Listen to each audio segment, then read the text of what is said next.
everybody. Welcome back to the Tipsy Ghosts. We're your tipsy hosts, Sarah, and Lindsay. Hey, guys. Hey. I wanted to tell you guys about a recent parenting fail that I had. Okay. I want to hear it. Okay. I do. Please tell me. Okay. Look in my eyes. It was time for Beckett to get new shoes.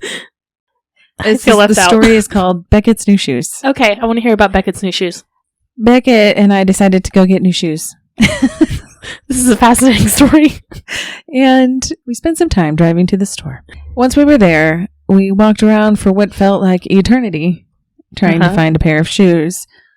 One thing about my son, he's very smart, but he just has no interest whatsoever in learning to tie his shoes. Could not care less. Okay.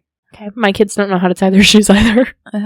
Right. So he says, why do I need to? All these shoes are slip-ons. And he's got a good point. But also, I'm like, kind of a life skill. We need to learn how to tie shoes here. I agree. Okay. So I didn't really press the issue because at this point, like, we're kind of in a hurry. And so he gets set on these Nikes that have laces. We buy the shoes, go home, and we work on learning to tie. We worked for a while. He learned how to tie. Mm-hmm.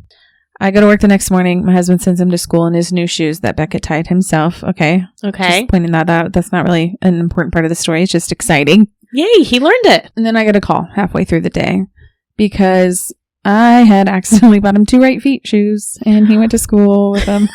Like they were in the box like that? They were supposed to check. Thank you. The attendant is supposed to check to make sure they are the same size and that they are right on the lefty. Don't worry. She made sure to tell the person that called her that. They usually check the boxes. That was the first thing I said. It was the counselor. I was like, oh my God, I feel like such an idiot. They usually check. Lessons were learned. Hey, check your boxes. They don't always check. Did you take him back? Yeah, we took him back, but I felt bad because he went to school all day. And 2 right feet. Especially knowing like him, like that would bother me. Well, yeah, he finally went to the counselor's office and he was like, my feet hurt because I have 2 right shoes. I was like, oh my God. Gosh, no. I'm an idiot. You're not an idiot. That is the shoe store attendant's responsibility. Okay, lessons are learned. Yeah. Check your shoes before you buy them. And then also I need to teach my kids how to tie their shoes. Well, would you guys like to hear a spooky tale? Always. Yes. Let me take you to the beautiful state of Pennsylvania. Wait, what kind of story are we doing here? You tell me. Paranormal. Thank you. You're welcome. Now I can begin. Yes, please. Our first character, John James Jingleheimer Smith. Thank you. His name was my name too. Whenever we go out, the people always shout, here goes John Jacob Jingleheimer Smith. That was him. Yes, okay, I'm there. I feel like I didn't have a unique childhood. I think everybody had the same childhood. Because we all know the same song? Yeah. Okay. Well, these are universal songs. Well, his last name was not Jingleheimer or Schmidt. Well, that is a missed opportunity for his parents. It was Smurl. It was what? Smurl. Is that what it is? I thought it was Jingleheimer Smith. John Jacob Jingleheimer Schmidt. I think it's Schmidt. Schmidt. I don't know. Now Oh, the phone. We're going to Google. I've honestly never read. If it's 2 of you, I feel like you're right. John Jacob Jingleheimer Schmidt. I had the English version. Oh, look at that. We just shattered part of your childhood. No. You did have a different childhood. Oh, thank you. I am unique. Heimer. My Jingleheimer is a Smith. You thought after the name Jingleheimer, his name was just Smith? Yeah, because the first part complicated, and so the second part's got to be normal. Jingleheimer Schmingleheimer would be really hard to say in a song. Jingleheimer? Wait, Jingleheimer Schlingermeyer? Schmingleheimer. Yes, my bad that I mispronounced that. Obviously. Schmidt. Smith. Oh. Blessings. Okay. It was none of those. Interestingly enough. What was his name? John James. But he went by Jack. Wait, his name wasn't even John Jacob. How did we get on this? Because she said John James. Okay. Okay, John James, and he went by Jack. He went by Jack. His last name is Smurl. Smurl. Jingleheimer Smurl? No, Smurl is a terrible last name. Doesn't roll off the tongue. Smurl. Is it Smurl or Schmurl? Smurl. Oh, Lord. Smurl.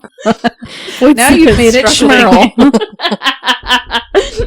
Hi, Mr. Smurl. It's Smurl. I'm pretty sure I win the red on that one. Mr. Smurl. Beautiful. You gotta say it just like that, too. Well, Jack. Yeah, Jack. Let's just call him Jack. Was born December 19th, 1942 in Wilkes-Barre, Pennsylvania to parents John and Mary. He had a fairly normal childhood and said that he would play in the woods regularly. He was described as smart, easygoing, and likable. Once he left his high school, he joined the Navy until 1965. And fun fact, during his time in the Navy, he trained as an ECT technician. Ooh. And he loved it. What does ECT stand for? Electroconvulsive therapy. Thank you. Thank you. You said thank you. What did you say? Thank you. Thank you. I appreciate that. Thank you for thanking me. I'm kind of shocked that he had that job. I just like that instead of you're welcome. You just said thank you. Damn it, Lindsay. You didn't appreciate my joke. I didn't hear it. I'm so sorry. I was focused on her thanking you. For thanking her. I want to thank you for thanking me. So thank you. You were just like, thank you. And she goes, thank you. We were just so polite. Okay, what was your joke? I'm so sorry. I'm kind of shocked that he had that job.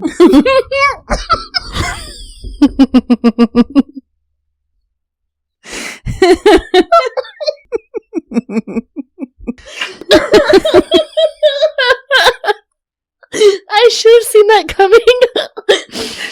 Because I know you, I'm crying. It's so insensitive. Aww. You know what? If I was insensitive, you laughed really hard. I like insensitive jokes. Partly to blame. I'm not mad about it. Somebody will be. I love a good psychology joke. All right, proceed. Well, during Jack's time in the Navy, he met Janet. Well, Janet was still in high school, so Damn it, Janet. Yeah.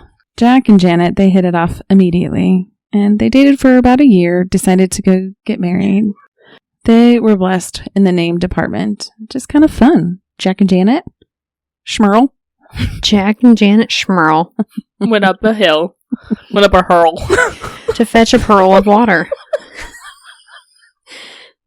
By the late 1960s, Jack and Janet had 2 daughters named Dawn and Heather. They were trying to live off one income so that Janet could be a stay-at-home mom, but decided it would be the best financial decision for them to move in with Jack's parents so that they could save some money. And again, Jack's parents are John and Mary, in case you don't remember. John and Mary and Janet and Jack. That's right. Lots of names here, Dawn guys. and Heather. So, unfortunately, in 1972, Hurricane Agnes, which doesn't sound very ferocious. Oh, it's Agnes. It's like beating down the door. She quilts and has cats. She did not quilt very nice things at this time. She fucked some shit up all along the coast. Oh, no. She was mad. She's a mad old lady is what it sounds like. So the Smurl family's home didn't have much damage, but the city seized the house through eminent domain. And because I'm a 5, I had to look up definition and make sure that I knew. This refers to the power of the government to take ownership of private property and convert it to public use. So they could turn it into a hospital or something that everybody needed to use. Can they still do that? I'm sorry. Yes, they can. So they can just come and take our homes.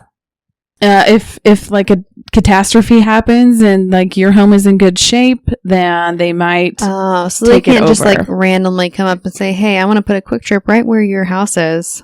It's mine now." There probably are some caveats. It didn't outwardly define that, which is kind of scary. That they could just go in and take some stuff over. The government kind of makes its own rules anyway. For sure. For example, Sour Castle, I was watching a video about it the other day, and one of the previous owners from like not that long ago was trying to knock down some of the properties that are close because there's a bunch of houses next to it now and take them over through eminent domain. Yeah. And knock them down and make everything into like a big bed and breakfast. Oh. Like for their own benefit. Interesting. So I am not really sure how that works, but Okay. that's what they did. It's a little scary. It is. So now the family was forced to leave their fine home and find a new home. Because basically the government was like, this is now a hospital. Sorry, you got to get out. We're going to take it over. Jeez. I'm not even sure what they converted it to. They just took it over. Okay. Wow. That is the real scary part of this story. And that wasn't that long ago. That was in the 70s. Yeah. So the Smurl families, they find a duplex at 330 Chase Street in the small town of West Pittston. It's spelled Pittston. So I would feel like that's Pittston, but everybody says it like Pittston, I think. So forgive me. But fun fact, this town is about 30 minutes away from Scranton. Nice. I know where that is. I love a good Scranton. I know. So we don't know much history about the house itself, except for that it was built in 1896 and that the previous owner was an elderly man who had rented the house out for several years. And I'm not exactly sure why the Smurl family didn't raise an eyebrow when they bought the duplex, because it was sold to them for $18,000, which is only $50,000 today. That is very cheap. It's pretty cheap, even like by today's standards, to buy a duplex for $50,000. Jack, Janet, and their daughters would live on one side of the duplex, and then Mary and John would live on the other. It was going to be perfect. I get it. In January 1974, just a few months after they moved into the house, the first bizarre encounter happened to them. We're getting to the spooky part. I'm excited. Mary, she had bought a brand new carpet for her brand new house. And when she rolled it out, she noticed a giant stain in the middle of the carpet, which she thought was weird. Okay. Uh-oh. So she works on it. She gets the stain out, and it looks She didn't perfect. return it? She did not. It's a dead body. They sold her a used carpet. Probably, but I don't know. I don't know why she didn't return it. But she worked really hard and got the stain out and thought it was perfect. Good for her. But then the stain returned several days later in the same spot as if it was never even gone to begin with.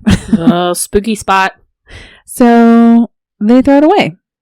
Good. That's what they should have done. And they were like, I don't know what the problem is, but something is not right here. Shortly after the rug incident, Jack said he was watching TV when suddenly the TV burst into flames. Sorry, what?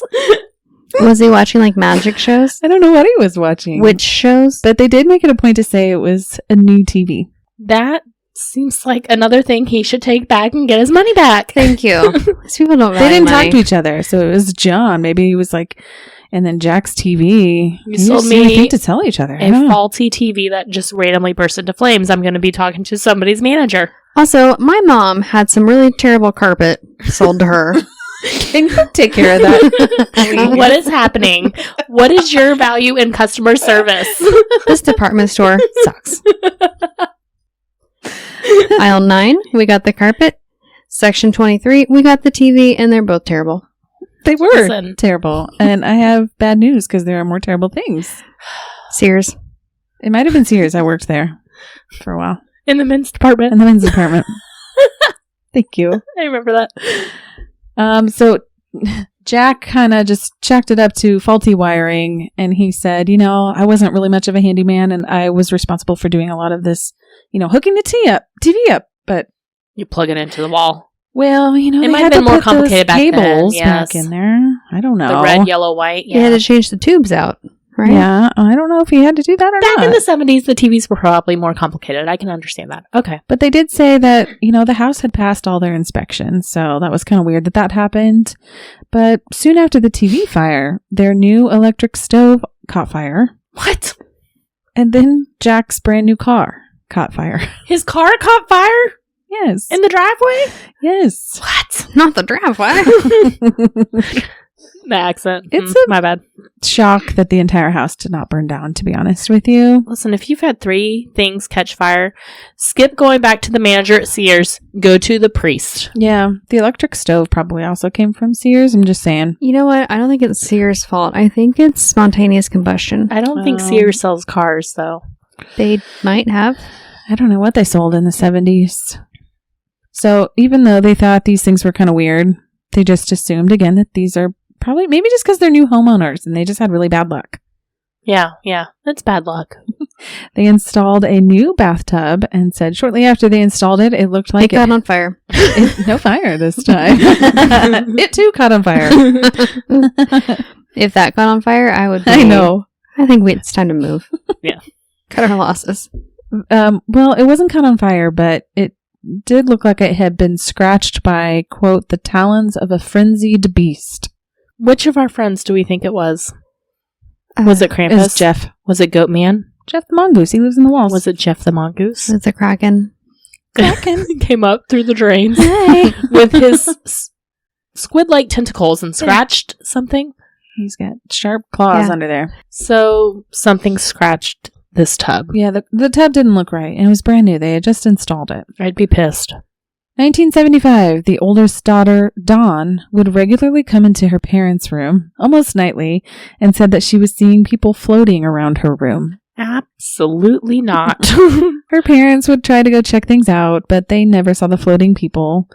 But they did begin experiencing more and more minor things that were kind of weird, but they would always try to explain them away. Things like noises, radios turning on and off by themselves, drawers opening and closing by themselves, footsteps up and down the hallway, toilets flushing on their own, and empty porch chairs rocking and creaking on their own.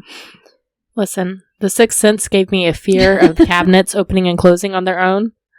Absolutely not. That's a no for you? That's a no. You're moving Like, out? you remember that scene in The Sixth Sense where all the cabinets are closed and then it goes away and then it pans back and they're all open again? Yes. Terrifying. That was scary. Open cabinets are terrifying. Like somebody On their opening own? all your cabinets when you leave the room and you come back and all the cabinet doors are wide open If and the it's doors a are open. stranger, yeah. If it's a ghost, no. Thank you. I needed to look in there and see what I needed. Thank you for showing everyone my plates. This is really inconvenient. You're right. I do need to clean that out. Thank you for pointing this out. Woodson needs a friendly ghost too. I do. I need a ghost guide. That's what I need. I'll wake up in the morning and can point to what I need to work on. Mm-hmm. Hopefully it doesn't point on myself. And then we're good. Look inward. I'll do it. It's a philosophical ghost. Today is the day you need to look back here. It's just going to keep showing you a mirror. Everywhere you go, there's a mirror. You'd be like, I don't know why it keeps showing me this mirror. All right, so they're being haunted by some kind of poltergeist. Things are starting to be kind of weird in there. 1977, Janet gives birth to twin girls. Okay. Stephanie Okay. and Juliet. Okay. Karen. There's Honestly, only you're two. very close. It's Shannon and Karen. Karen. Yes. So the house is pretty busy, as you can imagine, because now there's 4 children in the home. And for several years, they didn't really seem to notice anything going on at all. But in 1983, that changed. Oh my and gosh, they're still there? they're still there. And then... They won't return a piece of carpet. You think they're just going to abandon the house? Because of a few cabinets? No. And because our new tub has claw marks on it? Absolutely not. We will stay It here. must have been our non-existent cat. Well, in 1983, they started noticing a, quote, stench of smoke and rotten meat. that Sulfur. seemed to permeate the house no matter what. Sulfur. It's a demon. They could not get rid of this smell. They thought maybe the smell was caused by something local. There was some local mines, and something happens where they stir up the air underneath the ground, like probably sulfur, what you're saying. So they explained it away, and then Jack went ahead and reached out to the Department for Local Mines and said that, and the person there said that no, there's no way that could be happening. We're not even doing that stuff right now. So anyways, I don't know. It could have been the mines. It could have been sulfur. Okay. Sounds like Satan. Sounds Could have been Satan. like I a don't know. portal to hell, but what do I know? After a while, they stopped coming up with rationalizations and just accepted the fact that I think our house is haunted.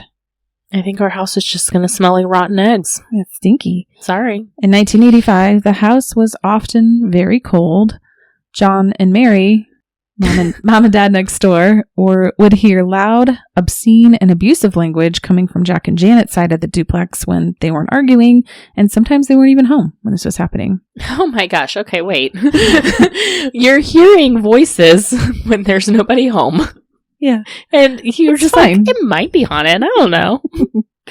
I think it's time it's haunted. It is what it is. It is That's what what it they is. were thinking. In late 1985, Janet was in the basement doing some laundry when she heard someone call her name. She paused, and then she heard a female voice say her name again. When she turned around to see who it was, no one was there, and Janet, of course, was freaking out. She heard it again, and then she screamed out, "What do you want from me?" And then she proceeded to walk up the stairs backwards. I think it's because she was looking down in the basement. Oh, you didn't want to. That Turn is her a back legit to it? fear. You don't Yeah. want to like go up the stairs and You have just your back to whatever's down there. Moonwalk up the stairs. Well, the first time I heard it, I pictured it because they didn't say walk. They said went up the stairs backwards. And I was You picturing pictured like, Exorcist. Yes. in reverse. Yeah. No, I Which is get it. awesome. Bent over and crab walked up You the either stairs. walk up backwards so you don't turn your back, or you run up the stairs. It's a legit fear. I mean, I get it too. So anyhow, when she got to the top of the stairs, she heard her name again. And this freaked her out so bad that she fell to her knees and began praying immediately. February 1986. One morning after Janet had gotten the kids to school, she was ironing in the kitchen and said that she felt a sudden cold rush of air into the room. She looked up and saw a, quote, black human-shaped form about 10 feet away. She later said, "To be honest, I wasn't sure at first if it even existed. I knew that there was a possibility that I was hallucinating or something, but then it started moving towards me, and I knew then and there was no doubt about it. The thing, whatever it was real." She said that this thing had no facial features, and that eventually, when she was staring at it for a few minutes, a cape grew from its back. It's a super spooky guy. Super spooky! I'm super spooky. With no facial feators. Or No a facial vampire. features. Ooh. Ooh, or I like that better. could be. Unfortunately for the Smurls, things got worse. Well, of course, because if you haven't decided at this point it's time to leave, It they're just never leaving. progressively gets worse for them, unfortunately. On the night that Heather was to be confirmed at the church, a large ceiling light crashed down onto their daughter Shannon, which nearly killed her. Oh my gosh! It nearly killed the girl. But it didn't. It didn't, though. It didn't. Just a good I scare. don't know. I just picture this random person just like minding their own business. Yes. like how I'm picturing like a chandelier, like That's in what I movies, pictured, would fall. And then, yeah, I don't know. Sorry, Shannon. But she's okay, I think. They also said that Jack levitated. I'm not sure if they said it at the same time, because that would be really funny. I'm sorry. What? He levitated. He levitated. Light. It is time to get Just out. fell. It is time to leave the house. It's time to go. As he rises, the light falls on Shannon. If anybody in my family ever levitated, I'm like, yeah, it's time to go. There's no explaining that. No, we need to go. You're on your own, kid. Yeah. They hung around far too long, in my opinion. If you hit levitation, you have been there too long. Well, in June of that year. Oh my gosh, they're still there. Oh, yeah, they're still there. Janet was yanked out of her bed. And at this time, Jack began That's not funny. gagging. It's not funny. No, I'm laughing because why are they still there? They're still there. And you weren't. You laughed after Janet was yanked out of her bed. Because why are Over you still here. there? Get out of the house. You know, at this point, yeah. I don't know why they're still there. They've had plenty of red flags here. Well, she was yanked out of bed, and Jack began gagging from a disgusting smell that took over the room. Oh my gosh. I just picture a cat gagging. He's coughing up a hairball. His wife is being dragged by some unseen force, and he's just like, excuse me, I got something in my throat. It smells like shit in here. I can't help you, honey. The smell is so bad that I literally cannot even. Did you fart, Janet? Janet, where are you going? It was like a fart transplant. You don't fart and just leave the room. Janet, that oven the shit out of that bed.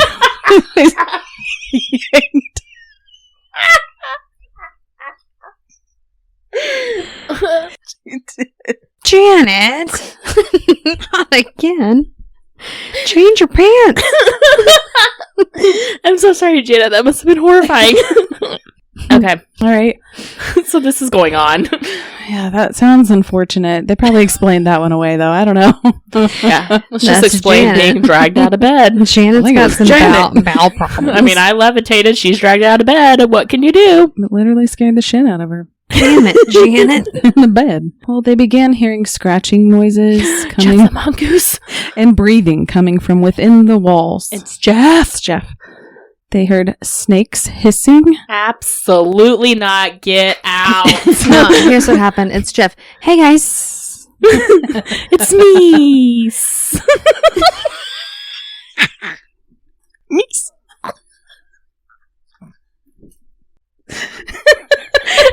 I had to put an S on the end of that.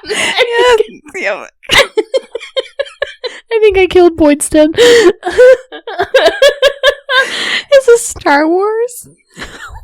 It's me. He's Jar Jar Binks. Gef the Mongoose. He's a cousin of Jar Jar Binks. Misa, thinka. It's Misa. Gef the Mongoose. Okay, but no, seriously, if there are snakes hissing in my walls, it doesn't have to be demonic or spirit or like possession. If there are snakes in the walls, you're getting out of that house. Hang on, what if it's parcel tongue? Getting out of Maybe the house. that's what it was. Yeah, Who probably speaks not parcel a good tongue? idea. Well, Harry Voldemort. Potter? I know, but Voldemort spoke it first. Not first, but like, But Harry Potter? yeah, it's not a good thing to speak Do we parcel think Harry tongue. Potter's in the walls? You know what, though? He freed that snake in the first movie. Yeah, I'm not sure if that was a good idea. He freed a giant snake in the zoo where there are people. Not a good idea, Harry. Survival of the fittest. Gosh. So it could have been snakes in the walls. It may have been Harry Potter. Bring us Might have back. been Voldemort. I don't know. Either way, no. Get out. They all sound not great. There were also footsteps running through the duplex. And then not only was Shannon pulled out of her bed and down the stairs, the bedspreads were just turning up shredded, and footsteps were heard in the attic. No. This house is so haunted. It was then Sounds fun. that Janet finally decided that they needed some help and reached out to everyone's favorite paranormal couple, Ed and Lorraine Warren. The Warrens. You know, I was wondering finally because showed up. we're in Connecticut. This is their timeline. I was wondering. We are in Pennsylvania, but Mhm. yeah. But they were like Connecticut, weren't they? So, like around that area. Yeah, I guess so. Well, they agreed to come to the house, and they brought Rosemary Frew. I don't know if I'm pronouncing that right. Frueh. I don't know who that is. Well, let me tell you. Okay. She was a registered nurse and a psychic. Oh. They spoke with the family and asked them several questions about their religion, how they got along, and if they had any involvement with the occult. Basically just trying to feel them out and see if there was any problems at home that might be causing these issues. The Smurls were adamant that they did nothing to invite any supernatural forces into their home. After investigating the home, the Warrens and Rosemary determined that there were 4 evil spirits. 3 of them were not really a problem, but the fourth was a demon, of course. I knew it. Since the Smurls had not done anything to invite this demon into their home, the Warrens decided that the demon had probably been dormant for several decades and had risen because of the emotional energy from the girls that were going through puberty in the house. I'm sorry. So, Hold on. Demons are like the chicken pox virus that You can need just to lay watch dormant. out for your household because apparently puberty can trigger a demon. Yep, all those people out there who have girls going through puberty, watch out. Puberty. You might summon a demon. Yep. You need an exorcism. The Warrens tried to get the demon to react, mostly through some form of religious provocation, and the demon responded by shaking the mirrors and opening the drawers, and then spelling out, "You filthy bastard, get out of this house." Oh, it's a It's a long sentence. big phrase. I wonder how they spelled it out. The On TV Ouija board? SpaghettiOs. Like, what did they do? Like the letter blocks on the refrigerator? Mm-hmm. The TV also seemed to have an eerie glow that only went away with prayer and holy water. It's like poltergeist. Things didn't get better. Of course not. Nothing is getting better here. The family claimed that they were hearing now pig sounds coming from the walls, and that now Jack and Janet had been slapped, bitten, and viciously tickled. And had a big craving for bacon. Okay. You've got snakes in your walls. Hold on, you skipped over viciously tickled. You've got pigs in your walls. And what is viciously tickled? That was my third question. Honestly, though, I get it. I'm super ticklish, and whenever I get tickled too hard, it's like, it's too much. That sounds vicious. I just have never heard anybody describe it as that. Jack claimed now to have been attacked by a succubus. Oh, no, Jack. That appeared as a young woman, but was actually a very, very old woman. Oh, gross. All of this is so bad. Also, Janet now has said that she has also been attacked by an incubus. Oh, okay. Both of them. Got it. Great. Okay. The Smurls decided to get some help from the church and called in Bishop Robert McKenna, but this only made the demon more mad. Now the children were experiencing physical attacks from the entity, and Ed Warren felt that the entire family was in the second demonic stage, which is oppression. Things are not looking good. They're only in the second stage. In August of 1986, the family decided to do an interview with the local newspaper, which created public interest in the house and what was supposedly going on inside of the home. Paul Kurtz, the chairman of the Committee for the Scientific Investigation of Claims of the Paranormal, and he asked to investigate the home, but he was denied because the family felt that the committee had already decided that the story was fake and they wouldn't believe him. Oh, okay. Paul later wrote an opinion article and suggested that there were natural explanations for what the family was experiencing. He also pointed out that there was no police record of Mrs. Smurl making a complaint, even though she claimed to have done so on several occasions. Paul also thought that one of the main motivators for the so-called haunting was probably to get a movie contract and make some money, which, spoiler alert, that does happen for them. Ed Warren called a press conference and stated that he recorded some quote-unquote paranormal sounds that sounded like groaning and grunting. No, don't go there. Let your mind think what you want. And he also said to have captured a video of a dark shadow moving through the house. And when asked if he could show these recordings, he said he couldn't because he'd given them away to the church, which the church denied having. So either interesting, Ed's lying or the church is covering. Or both. Or both. The Smurls contacted another medium named Mary Alice Rinkman, who examined the house and said that there were 4 spirits in the home.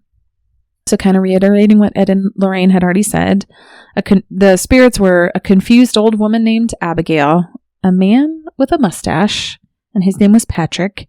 Patrick had murdered his wife and her lover and then was hanged by a mob. Ew. She could not identify the third spirit and said that the fourth spirit was a powerful demon. So there you go. So Bishop McKenna, he comes back for a third time and performed an exorcism in the house, and this time it seemed to have worked for about 3 months. Jack said then he started seeing the black form again, the black misty form again, hearing noises from the walls, there's terrible smells in the house, and then the physical violence started again. Jeez. They finally decided to move out of the home and move to another town completely. Finally. A town without a Sears. They didn't even say. Get away from Sears. The family themselves had to have one more final exorcism by the church in 1989, and then finally they felt that they were at peace. After this whole ordeal, they wrote a book called The Haunted, which was released in 1988, and there was a made-for-TV movie called The Haunted, and it was released in 1991. This sounds familiar. I've seen it. I didn't have a chance to watch it, but I will. Okay. That is the Smurl Haunting. I have never heard of that one of the Warrens.